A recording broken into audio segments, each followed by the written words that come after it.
Hello supporters. April 1 வந்துருச்சு. இப்போ நான் சொல்ல போறது பிராங்க் இல்லைங்க. கவர்மெண்ட் ஒரு சின்ன அப்டேட் ஒன்று கொடுத்துருக்காங்க.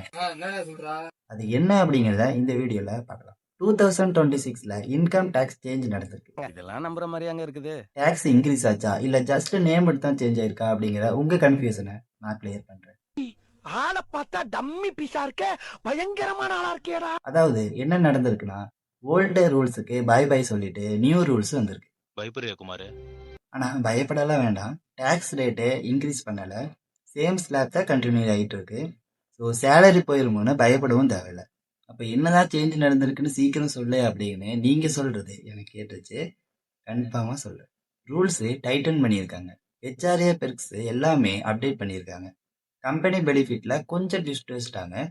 ஃபாரின் டிராவல் டாக்ஸ் ரூல்ஸை ரிலாக்ஸ் பண்ணியிருக்காங்க. இதுக்கு மீனிங் என்னன்னா, டைரக்டா எந்த இம்பாக்டும் இல்லை, இன்டைரக்டா தான் இம்பாக்ட் இருக்கு. ஏய், என்னைய வச்சு ஒன்னும் காமெடி கிமெடி பண்ணலையே. ஐடிஆர் ஃபில்லிங்லையும் ஒரு சின்ன சேஞ்ச் நடந்திருக்கு. டெட்லைன் சேம் அரௌண்ட் ஜூலை 31 தான். பட் ரூல்ஸ் மட்டும் ஸ்ட்ரிக்ட் ஆயிருக்கு. டேட்டா பே பண்ணோம்னா ஃபைனான்சியல் வந்து கன்ஃபார்மா எஸ்கேப்பே ஆக முடியாது ப்ரோ. விட முடியாது. ஸோ ஃபைனலாக சொல்லணும்னா டேக்ஸ் இன்க்ரீஸ் இல்லை, பட் சிஸ்டம் அப்கிரேட் ஆயிருக்கு. ப்ளஸ் ரூல்ஸ் ஸ்ட்ராங் ஆயிருக்கு. இதை புரிஞ்சுக்கலைன்னா அன்னெசரியா எக்ஸ்ட்ரா டேக்ஸையும் நம்ம கொடுக்க வேண்டியதாக இருக்கு.